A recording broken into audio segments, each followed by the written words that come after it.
ꯃꯌꯥꯝ ꯑꯩ video blog ꯑꯃ ꯁꯦꯝꯒꯦꯅ ꯇꯧꯖꯕꯅꯦ ꯑꯗꯣ ꯑꯩ ꯃꯌꯥꯝꯗ ꯀꯩ ꯍꯥꯏꯅ ꯍꯥꯏꯗꯣꯏꯅꯣ ꯈꯔ ꯑꯅꯧꯕ ꯑꯣꯏꯕꯅꯤꯅ ꯋꯥꯁꯤꯁꯨ ꯈꯔ ꯉꯥꯡꯕꯗ ꯈꯔ ꯑꯩꯈꯣꯏꯒꯤ ꯀꯩ ꯍꯥꯏꯇꯥꯔꯦ ꯍꯦꯛꯇ ꯁꯣꯏꯕ ꯍꯥꯏꯅꯤꯡꯕ ꯋꯥꯅ ꯍꯦꯛ ꯍꯥꯏꯕ ꯉꯝꯍꯧꯗꯕ ꯑꯗꯒꯤ ꯍꯥꯏꯔꯣꯏꯗꯕ ꯋꯥꯅ ꯍꯦꯛꯇ ꯍꯥꯏꯗꯣꯛꯈꯤꯕ ꯑꯗꯨꯒꯨꯝꯕ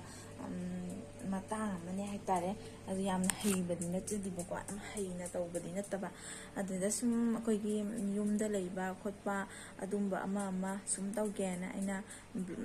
ꯕ꯭ꯂꯣꯒꯁꯦ ꯍꯥꯡꯖꯕꯅꯦꯕꯀꯣ ꯑꯩꯅ ꯌꯨꯇꯨꯞ ꯆꯦꯅꯦꯜꯁꯦ ꯍꯥꯡꯖꯕꯅꯤ ꯑꯗꯣ ꯃꯌꯥꯝꯅ ꯑꯁꯣꯏꯕ ꯀꯩꯀꯥ ꯌꯥꯎꯔꯁꯨ ꯃꯌꯥꯝꯅ ꯑꯗꯨꯝ ꯑꯩꯉꯣꯟꯗ ꯇꯥꯛꯄꯤꯔꯛꯑꯣ ꯑꯈꯪ ꯑꯍꯩꯁꯤꯡꯅ ꯑꯩꯗꯤ ꯌꯨꯇꯨꯞꯁꯦ ꯍꯥꯡꯕꯇ ꯉꯥꯏꯔꯤꯕꯅꯤꯅ ꯀꯌꯥ ꯍꯩꯖꯕ ꯐꯥꯎꯗ꯭ꯔꯤ ꯑꯗꯣ ꯑꯩꯈꯣꯏ ꯉꯁꯤꯗꯤ ꯃꯤꯁꯨ ꯀꯅꯥ ꯑꯃ ꯂꯩꯇꯦꯅ ꯍꯥꯏ ꯇꯥꯔꯒꯗꯤ ꯑꯩꯒꯤ ꯏꯅꯦꯝꯕꯣꯛꯀ ꯂꯩꯕ ꯍꯥꯏꯇꯥꯔꯦꯀꯣ ꯑꯗꯣ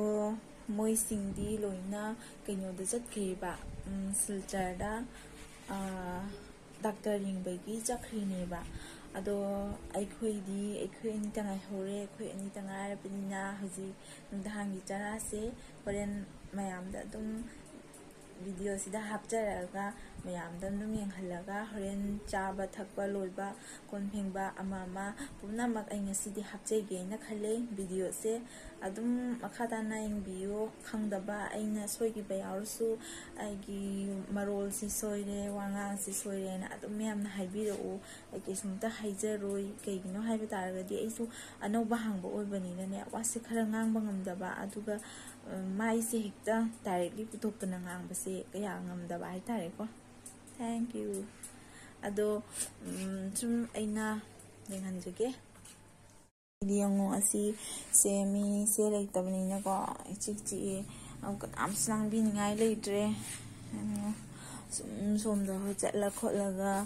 ꯑꯗꯨꯝ ꯀꯩꯝꯇ ꯂꯩꯇ꯭ꯔꯦ ꯍꯥꯏꯇꯥꯔꯦꯀꯣ ꯀꯩꯝꯇ ꯑꯗꯣ ꯃꯤ ꯂꯩꯇꯕꯅꯤꯅ ꯊꯣꯡꯁꯦ ꯂꯣꯟꯁꯤꯟꯖꯔꯤꯕꯀꯣ ꯀꯩꯒꯤꯅꯣ ꯍꯥꯏꯇꯥꯔꯒꯗꯤ ꯑꯩꯒ ꯏꯅꯦꯝꯕꯣꯛꯀ ꯗꯨꯀꯥꯟꯗ ꯂꯩꯌꯦꯕ ꯑꯗꯨꯅ ꯊꯣꯡꯁꯦ ꯂꯣꯟꯁꯤꯟ ꯇꯥꯔꯒꯗꯤ ꯀꯩ ꯍꯥꯏꯅꯤ ꯊꯣꯡꯁꯦ ꯂꯣꯟꯁꯤꯟ ꯇꯥꯔꯒꯗꯤꯀꯣ ꯀꯩꯀꯥ ꯐꯠꯇꯕ ꯍꯨꯔꯥꯟꯕ ꯆꯪꯗꯦꯗꯅ ꯃꯣꯏꯅ ꯍꯥꯏꯕꯗꯤ ꯆꯪꯕ ꯈꯣꯠꯄ ꯉꯝꯗꯕ ꯑꯗꯨꯝꯕ ꯍꯥꯏꯇꯥꯔꯦꯀꯣ ꯅ ꯐꯦꯟ ꯊꯠꯂꯁꯦ ꯑꯗꯨꯒ ꯗꯨꯀꯥꯟꯗ ꯆꯠꯂꯣ ꯗꯨꯀꯥꯟꯗ ꯗꯨꯀꯥꯟ ꯆꯠꯁꯦ ꯃꯌꯥꯝ ꯗꯨꯀꯥꯟꯗ ꯏꯅꯦꯝꯕꯣꯛ ꯐꯝꯍꯧꯔꯤ ꯑꯗꯣ ꯑꯩ ꯏꯅꯦꯝꯕꯣꯛꯇ ꯍꯥꯏꯔꯝꯃꯤꯅꯤ ꯑꯩ ꯚꯤꯗꯤꯑꯣ ꯑꯃ ꯁꯦꯝꯃꯟꯈꯤꯒꯦ ꯍꯥꯏꯅ ꯗꯨꯀꯥꯟꯗ ꯂꯥꯛꯑꯦ ꯗꯨꯀꯥꯟꯗ ꯑꯁꯤꯅ ꯑꯩꯒꯤ ꯅꯨꯄꯥꯒꯤ ꯀꯝꯄ꯭ꯌꯨꯇꯔ ꯄꯩꯁꯥꯒꯗꯤ ꯈꯔ ꯊꯣꯛꯑꯦꯕꯀꯣ ꯄꯩꯁꯥꯗꯣ ꯈꯔ ꯊꯣꯛꯆꯔꯦꯕ ꯑꯗꯨꯗꯨꯅꯅꯦ ꯑꯩꯁ ꯂꯣꯏꯔꯦ ꯇꯧꯔꯦ ꯁꯛꯀꯝꯇ ꯎꯗ꯭ꯔꯤ ꯂꯣꯏ ꯃꯝꯖꯟꯒꯔꯦ ꯑꯁ ꯀꯩꯅꯣꯝ ꯇꯧꯔꯦꯍꯦ ꯍꯧꯖꯤꯛꯃ ꯁꯛꯀꯝꯇ ꯎꯗ꯭ꯔꯦ ꯂꯣꯏ ꯃꯝꯖꯟꯒꯔꯦ ꯀꯩ ꯏꯟꯖꯥꯡ ꯊꯣꯡꯁꯦ ꯍꯥꯏꯅꯣ ꯑꯗ ꯑꯩ ꯆꯥꯛ ꯊꯣꯡꯉꯒꯦ ꯑꯗꯨꯒꯤ ꯄꯣꯠꯇꯣ ꯑꯆꯧꯕꯗꯨꯗꯤ ꯇꯧꯗ꯭ꯔꯤ ꯀꯩ ꯏꯟꯖꯥꯡ ꯇꯧꯁꯦ ꯍꯥꯏꯅꯣ ꯑꯆꯧꯕꯗꯨꯗꯤ ꯑꯗꯨꯒꯤ ꯄꯣꯠꯇꯣ ꯇꯧꯗ꯭ꯔꯤ ꯋꯥ ꯉꯥꯡꯕꯗꯗꯤ ꯌꯥꯝ ꯍꯪꯉꯤꯁꯤꯅꯤ ꯕ꯭ꯔꯦꯛꯇꯣ ꯇꯥꯗꯦ ꯐꯔꯦ ꯉꯥꯏꯈꯣꯅꯦ ꯆꯤꯡꯁꯨꯒ ꯂꯥꯎꯔꯧ ꯀꯩꯅꯣ ꯈꯪꯗꯦ ꯚꯤꯗꯤꯑꯣ ꯂꯧꯔꯛꯄ ꯃꯇꯝꯗ ꯍꯦꯛꯇ ꯃꯝꯖꯤꯜꯂꯦꯕꯀꯣ ꯑꯩꯈꯣꯏꯗꯤ ꯃꯤ ꯑꯅꯤꯒꯤ ꯆꯥꯛꯅꯤꯅ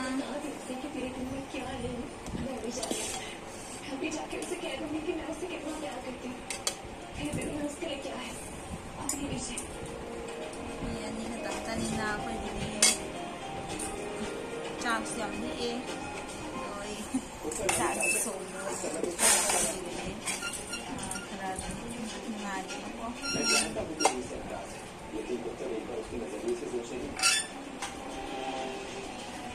लेकिन मैं यूसी के बारे में किसी से कोई बात नहीं करना चाहता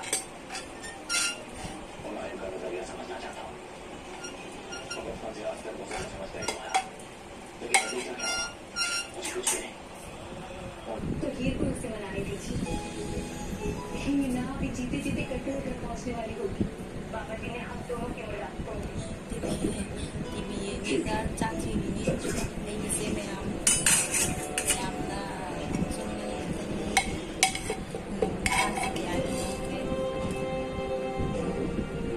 मुझे आपको मुझे नहीं होना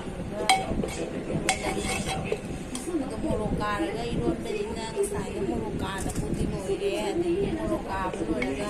ꯏꯪꯊꯔꯒꯗꯤ ꯇꯛꯈꯥꯏꯕ ꯌꯥꯗꯦꯗꯅ ꯃꯣꯔꯣꯛꯇꯣ ꯑꯗꯨꯅ ꯇꯧꯔꯕ ꯏꯪꯊꯗ꯭ꯔꯤꯉꯩꯗꯅꯦ ꯇꯛꯈꯥꯏꯈ꯭ꯔꯦꯕ ꯉꯁꯥꯏꯅ ꯑꯗꯣ ꯍꯧꯖꯤꯛ ꯑꯂꯨꯁꯦ ꯈꯣꯠꯂꯒ ꯍꯥꯞꯆꯤꯜꯂꯅꯤ ꯑꯗꯨꯒ ꯃꯔꯣꯏ ꯃꯄꯥꯡ ꯁꯣꯏꯔꯅꯤ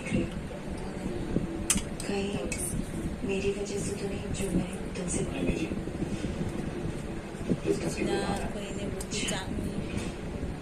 जीते तुमने कहा था कि तुम्हें सोचने के लिए थोड़ा वक्त चाहिए तुमने इस बारे में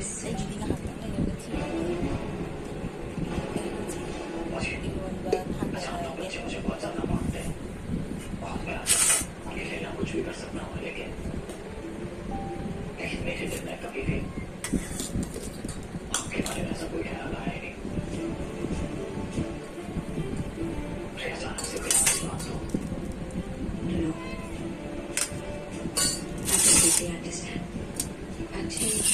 ये बात तुम्हारे लिए भी उतनी अचानक है जितनी मेरे लिए इससे तुम्हें जितना वक्त लेना है ले लो क्योंकि है तो ये तुम्हारी जिंदगी का फैसला ना छोटा मोटा फैसला नहीं है ये हो क्या दीजिए हमारे पास ꯂꯧꯁꯨ ꯍꯥꯞꯇꯣꯏꯅꯤ ꯃꯌꯥꯝ ꯉꯁꯥꯏꯅ ꯁꯣꯏꯔꯤꯕ ꯇꯤꯜꯍꯧꯗꯣ ꯍꯥꯞꯇꯣꯏꯅꯤ ꯑꯩ ꯃꯁꯤꯗ ꯍꯥꯞꯇꯣꯏꯅꯦ ꯀꯩꯒꯤꯅꯣ ꯍꯥꯏꯕꯗꯤ ꯐꯗꯤꯒꯣꯝ ꯁꯣꯏꯒꯦ ꯐꯗꯤꯒꯣꯝ ꯃꯇꯝꯗ ꯃꯩꯇꯩꯒꯤ ꯍꯤꯟꯖꯥꯡꯗꯗꯤ ꯐꯗꯤꯒꯣꯝ ꯌꯥꯎꯗ꯭ꯔꯒꯗꯤ ꯇꯧꯗꯕ ꯍꯥꯏꯇꯥꯔꯦ ꯃꯅꯤꯡꯗꯒꯤ ꯂꯥꯏꯠꯁꯦ ꯌꯥꯝ ꯅꯨꯡꯉꯥꯏꯇꯦ ꯑꯩ ꯍꯥꯡꯇꯥꯡ ꯂꯥꯏꯠꯁꯦ ꯆꯤꯡꯖꯟꯒꯦ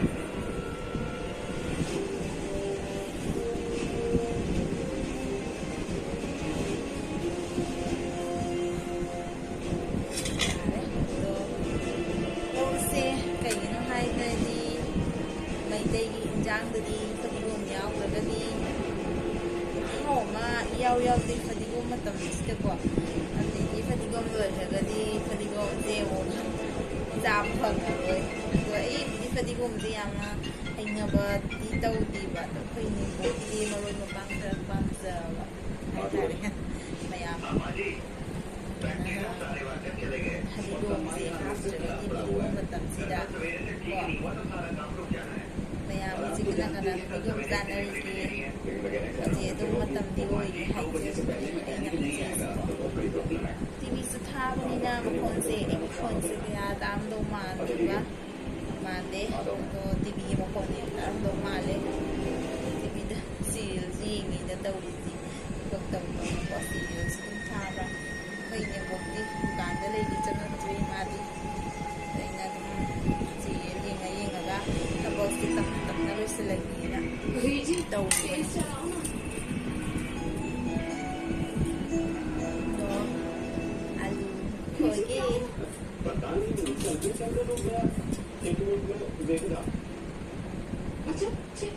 ꯑꯗꯣ ꯍꯧꯖꯤꯛ ꯈꯔ ꯁꯥꯒꯠꯂꯦ ꯁꯥꯕ ꯍꯥꯏꯕ ꯈꯪꯍꯧꯗ꯭ꯔꯦ ꯅꯨꯡꯊꯤꯟꯗꯗꯤ ꯌꯥꯝ ꯁꯥꯏꯌꯦ ꯅꯍꯥꯟꯗꯗꯤ ꯈꯔ ꯑꯗꯨꯝ ꯐꯔꯤ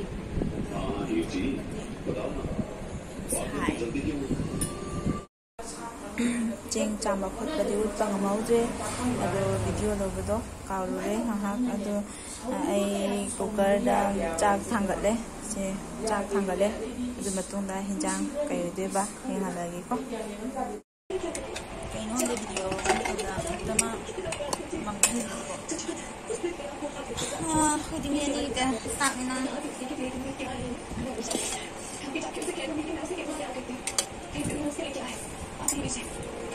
ꯑꯅꯤ ꯈꯛꯇꯅꯤꯅ ꯑꯩꯈꯣꯏꯒꯤꯗꯤ ꯆꯥꯛꯁꯨ ꯌꯥꯝ ꯂꯤꯛꯑꯦ ꯆꯥꯛꯁꯨ ꯊꯣꯡꯕ ꯈꯔ ꯑꯗꯨꯝ ꯉꯥꯏꯌꯦꯀꯣ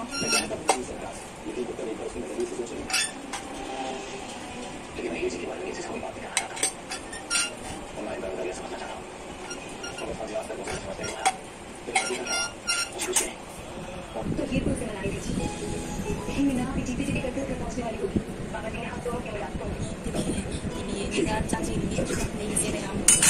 남나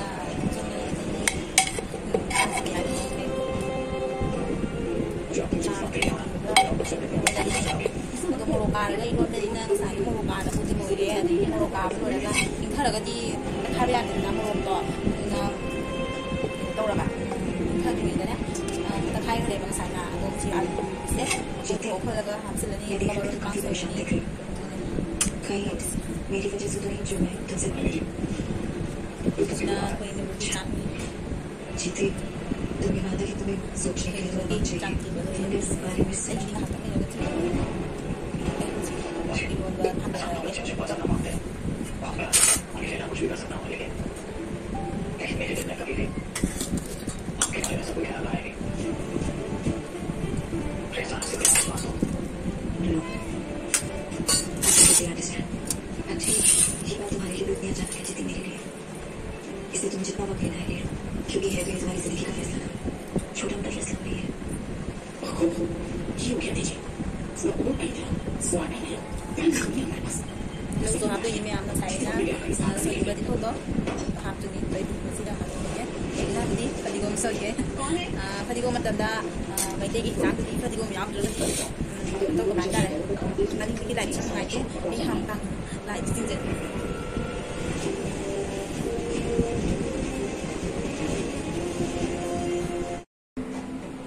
इरोंबसे आलूजे मखुदना ओइना इरोले कइगिना हाइबदि होइने बोक्तो खुदना इरोलगा याम सजनिगे अतुना मादि खुदना इरोलगा चाबसे याम हावेना हाय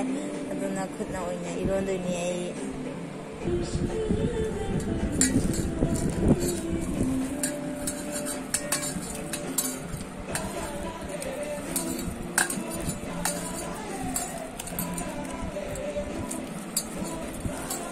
आई मही हापगे वीडियो से इथंता लौबनीना यामना ngамदबा हाइदोरा हेइदबा हाइदोरा ज्ञानम तादीबा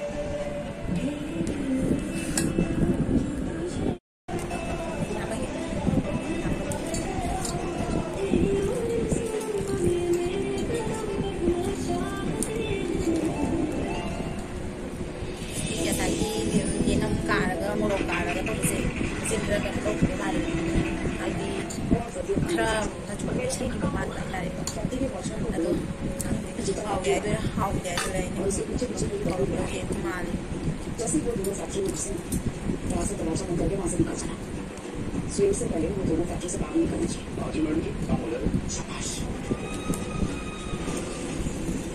मुझे पता था ये करके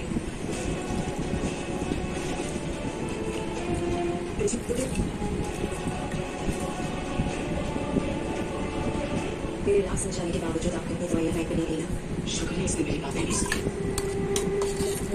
खाने सब को भी आ रही है जैसे आपकी है सच में जो मुझे तेरे जैसे बेटी गई है बेचारे का कोई नहीं है सारी जिंदगी तो बिना परिवार के रहा है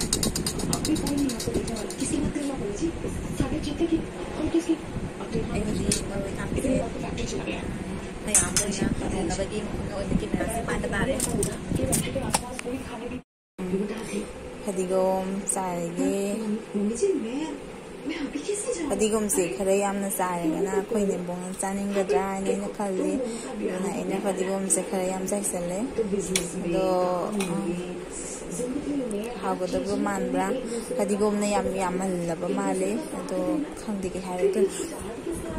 कोई ने ना से हो उसे डिसाइड करने में थोड़ा टाइम लग रहा है बस जी मैंने कहा ना तुझसे उसकी तरफ से हाँ ही आएगी हो हपचले दोनों ही बड़े समझदार हो और दोनों जिंदगी ने बोगलाक पंगाई दुने दा चाक ले चाक से चका से तुम खा कारम बाई तारे को कुकर से कई नो खंगदे अदोना आई केनो सिबु यामना तोरी चला ठीक है आप बोलते तो जाते हैं असी रोम से आईगिने बोकगिने बको अदो माला गोइनो खायदुइने इसमाइना अदुम थम्मगे अदो आईगी चाक मोसे थीगे आईगी चाकते थीद्रि ngasai si se kaigino आइदि आलू खाइदोमिदना अदुना आलू से इदि चाक त ngani ba ko अदुना चाक सिगे लौथरको मतुन खमसे चाइ चाइनो ओइनो ओरबा अदो khang de di sumai na zak tiam na ngan chal lagai kun lu thuk pase yam yang nge na haijari ba si sing ngai na video lo rom bai phone tam ga video lo rom bai ne ba ko to ai di than da oi bani na than tan do video sab ja bani na ne mong su khara hai roi da bani na ai na 이승이 그자이시다 탐마가 비디오스 나오네 뭐가 아또 아무 탐마기 그자이시다 잡내미야 와히니 그자마이다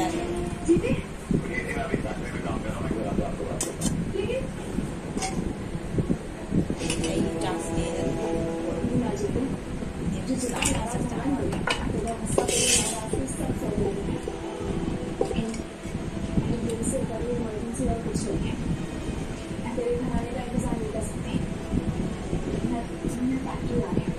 मैं आज अपने दिल की बात तुझे बता के रहूंगी जीते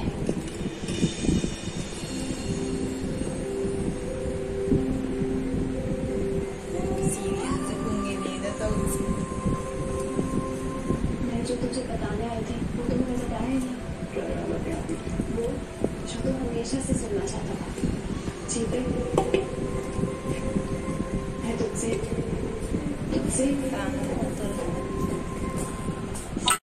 ꯍꯩ ꯆꯥꯛ ꯊꯤꯕ ꯂꯣꯏꯔꯦ ꯁꯤꯡꯅꯕꯣꯛꯀꯤ ꯆꯥꯛ ꯈꯔꯅꯤꯒꯤ ꯍꯤꯟꯖꯥꯡ ꯗꯩꯁꯦꯡ ꯉꯧꯕ ꯑꯗꯒꯤꯗꯤ ꯁꯤꯒꯤ ꯁꯤꯡꯅꯕꯣꯛꯀꯤ ꯑꯩꯒꯤ ꯁꯤꯡꯆꯥꯛ ꯑꯗꯒꯤ ꯑꯩꯈꯣꯏ ꯆꯥꯛ ꯆꯥꯕ ꯍꯧꯔꯅꯤ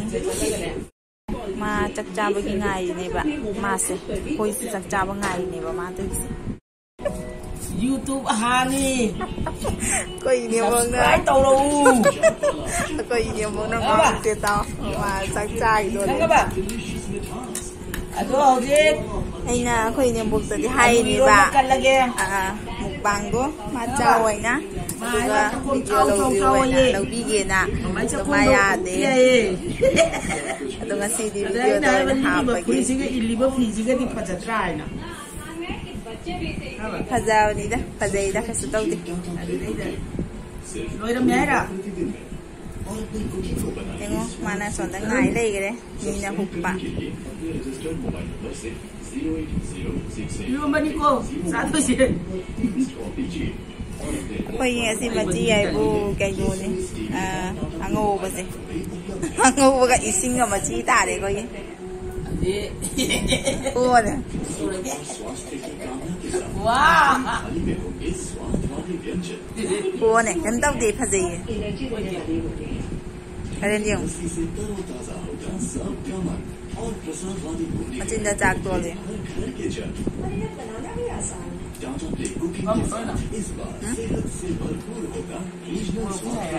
Làm sao rồi bộ?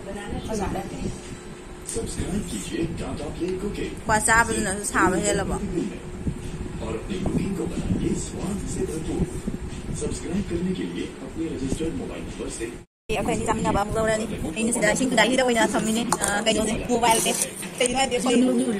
Udah phone ni. Phone ni. Phone ni tahu sih. Ini tahu tu tahu lagi ini tahu sih. Ini tahu berapa ini cari dia. Lalu tu ngai tahu dia betul. Ini tahu lu betul na. Tahu ni. Aku ini hui papa tu ngai lady. Tu ngai lady. Moi se chắc cha bagi nung thangi. Đấy sự chắc gì bút bì kia na tôi nhé đồ má số gì thì lâu chắc chắn là bạn lâu ấy tôi anh là gì mấy cái chắc cô đi bạn cha đấy mà chắc mà má chỉ đi cha gì má đi chắc cha đấy tôi sự chắc hấp bắp mà ra lại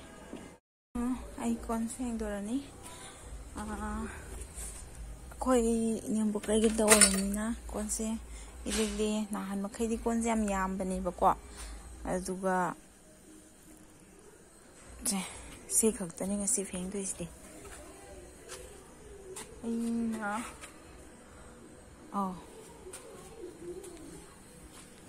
baltin này sinh cần rồi này bạc quả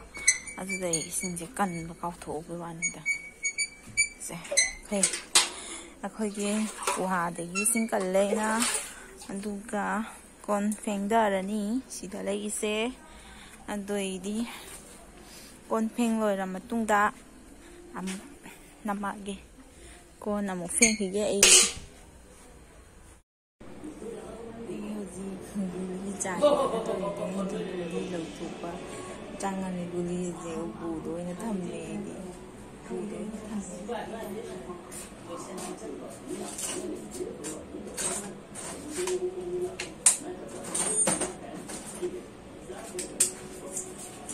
ꯁꯤ ꯒꯨꯂꯤꯁꯦ ꯆꯥꯗꯣꯏꯅꯦ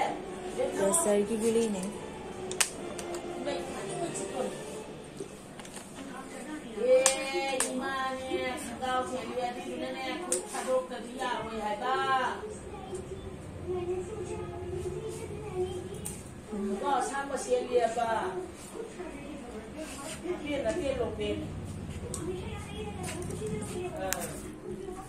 ꯑꯩꯒꯤ ꯄ꯭ꯔꯦꯁꯔꯁꯦ ꯂꯣ ꯑꯣꯏꯕꯀꯣ ꯂꯣ ꯑꯣꯏꯕꯒꯤ ꯒꯨꯂꯤꯅꯦꯕ ꯑꯩꯅ ꯆꯥꯏꯁꯦ pressure ꯂꯣ ꯑꯣꯏ ꯂꯩꯔꯝꯃꯦꯕ ꯅꯍꯥꯟ ꯑꯩꯅ ꯚꯤꯗꯤꯑꯣ ꯑꯃꯗ ꯃꯣꯔꯅꯤꯡ ꯋꯥꯛꯀꯤꯡꯅꯦꯅ ꯑꯩꯈꯣꯏ ꯃꯌꯥꯝ ꯑꯃ ꯆꯠꯂꯒ ꯚꯤꯗꯤꯑꯣ ꯑꯉꯥꯡ ꯅꯨꯄꯥ ꯃꯆꯥ ꯑꯃꯒ ꯊꯥꯒꯠꯂꯛꯏꯗꯅ ꯏꯅꯥꯎꯄꯤ ꯃꯆꯥꯒ ꯏꯅꯥꯎꯄꯤ ꯇꯧꯔꯒ ꯑꯩꯒ ꯑꯗꯨꯒꯤ ꯚꯤꯗꯤꯑꯣꯗꯣ ꯅꯝꯃꯨꯔꯒ ꯍꯜꯂꯛꯑꯒ ꯑꯗꯣ ꯑꯩꯈꯣꯏ ꯚꯤꯗꯤꯑꯣ ꯅꯝꯕꯩ ꯑꯣꯏꯅꯗꯤ ꯆꯠꯄ ꯅꯠꯇꯦꯕ ꯑꯗꯨꯗꯨꯒ ꯆꯠꯂꯨꯔꯦ ꯑꯗꯣ ꯍꯜꯂꯛꯄ ꯀꯥꯟꯗ ꯑꯩꯁꯦ ꯅꯨꯡꯊꯤꯟꯅ ꯉꯥꯏꯍꯥꯛ ꯑꯩꯅ ꯔꯣꯁ ꯄꯥꯝꯕꯤ ꯑꯃ ꯄꯨꯔꯛꯏꯗꯅ ꯔꯣꯁ ꯄꯥꯝꯕꯤꯗꯣ ꯑꯗꯨꯗꯣ ꯊꯥꯖꯤꯜꯂꯒ ꯅꯨꯡꯊꯤꯟ ꯉꯥꯏꯍꯥꯛ ꯄꯣꯊꯥꯔ ꯃꯇꯨꯡꯗꯅꯦ ꯄꯣꯊꯥꯔꯒ ꯍꯧꯒꯠꯂꯛꯄ ꯃꯇꯝꯗꯅꯦ ꯑꯩꯁꯦ ꯀꯣꯛꯁꯦ ꯉꯥꯎꯋꯦ ꯑꯗꯨꯒ ꯑꯣꯅꯤꯡ ꯑꯣꯅꯤꯡ ꯇꯧꯋꯤ ꯑꯗꯨꯒꯤ ꯃꯇꯨꯡꯗ ꯑꯩꯁꯦ ꯒ꯭ꯌꯥꯟ ꯃꯦꯟ ꯇꯥꯗꯕ ꯍꯥꯏꯇꯥꯔꯦꯀꯣ ꯀꯣꯛꯁꯦ ꯌꯥꯝ ꯂꯩꯕ ꯑꯗꯨꯗꯒꯤ ꯑꯩꯁꯦ ꯍꯧꯒꯠꯄ ꯉꯝꯗꯗꯅ ꯐꯝꯃꯒ ꯂꯩꯔꯕꯀꯣ ꯑꯗꯨꯒꯤ ꯃꯇꯨꯡꯗ ꯑꯩꯁꯦ ꯑꯃꯨꯛ ꯉꯥꯏꯍꯥꯛ ꯂꯩꯔꯒ ꯀꯣꯛꯁꯦ ꯉꯥꯎꯕ ꯍꯦꯟꯖꯟꯕ ꯑꯗꯒꯤ ꯁꯨꯝ ꯀꯥꯈꯠꯂꯒ ꯍꯤꯞꯄꯦꯕ ꯃꯈꯥꯗ ꯍꯤꯞꯄꯗꯒꯤ ꯇꯧꯔꯤꯔꯥ ꯍꯥꯏꯅ ꯑꯗꯒꯤ ꯁꯨꯝ ꯅꯨꯡꯉꯥꯏꯔꯛꯇꯕ ꯍꯦꯟꯖꯜꯂꯛꯑꯦ ꯑꯗꯒꯤꯗꯤ ꯃꯀꯣꯛꯁꯦ ꯉꯥꯎꯋꯦ ꯑꯗꯨ ꯍꯤꯞꯅꯁꯨ ꯑꯗꯨꯝ ꯉꯥꯎꯕ ꯍꯥꯏꯇꯥꯔꯦ ꯑꯗꯨ ꯉꯥꯎꯔꯒ ꯀꯩ ꯍꯥꯏꯅꯤ ꯑꯗꯨꯒꯤ ꯃꯇꯨꯡꯗ ꯉꯥꯏꯍꯥꯛ ꯂꯩꯔꯒ ꯏꯅꯥꯎꯅꯨꯄꯤꯅ ꯀꯩꯅꯣ ꯇꯧꯔꯦ ꯗꯥꯛꯇꯔ ꯍꯥꯏꯗꯤ ꯑꯩꯈꯣꯏ ꯂꯩꯀꯥꯏꯒꯤ ꯗꯥꯛꯇꯔꯒꯨꯝꯕ ꯍꯥꯏꯇꯥꯔꯦꯅꯦ ꯁꯨꯝ ꯆꯠꯄꯗꯣ ꯁꯥꯏꯀꯜꯗꯒ ꯇꯧꯔꯒ ꯑꯗꯒꯤ ꯃꯥ ꯁ꯭ꯀꯨꯇꯤꯗ ꯂꯥꯛꯑꯦꯕꯀꯣ ꯑꯗꯨ ꯂꯥꯛꯑꯒ ꯀꯩꯅꯣ ꯇꯧꯅ ꯑꯩꯉꯣꯟꯗ ꯄ꯭रेशꯔ ꯌꯦꯡꯒꯦꯅ ꯄ꯭रेशꯔ ꯌꯦꯡꯉ ꯃꯇꯨꯡꯗꯅꯦ ꯑꯩꯉꯣꯟꯗ ꯍꯤꯗꯥꯛꯇꯨ ꯄꯤꯔꯝꯃꯦꯕ ꯄ꯭रेशꯔ ꯂꯣ ꯑꯣꯏꯔꯦꯅ ꯍꯥꯏꯕꯗꯨꯒꯤ ꯍꯤꯗꯥꯛꯇꯨ ꯄꯤꯔꯝꯃꯦ ꯑꯗꯨ ꯍꯤꯗꯥꯛꯇꯨ ꯄꯤꯔꯝꯃ ꯃꯇꯨꯡꯗ ꯑꯩꯅ ꯍꯤꯗꯥꯛꯇꯨ ꯆꯥꯔꯦ ꯑꯗꯣ ꯍꯧꯖꯤꯛꯇꯤ ꯈꯔ ꯅꯨꯡꯉꯥꯏꯔꯕ ꯀꯩꯅꯣꯝ ꯇꯧꯋꯦ ꯅꯨꯃꯤꯠ 8 ꯁꯨꯔꯦꯅ ꯍꯤꯗꯥꯛ ꯆꯥꯏꯁꯦ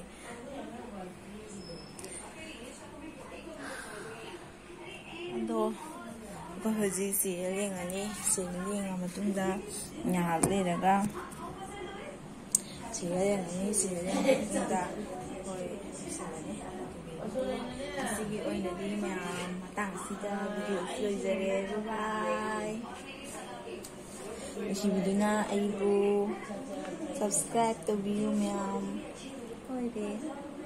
ꯕꯥꯏ ꯕꯥꯏ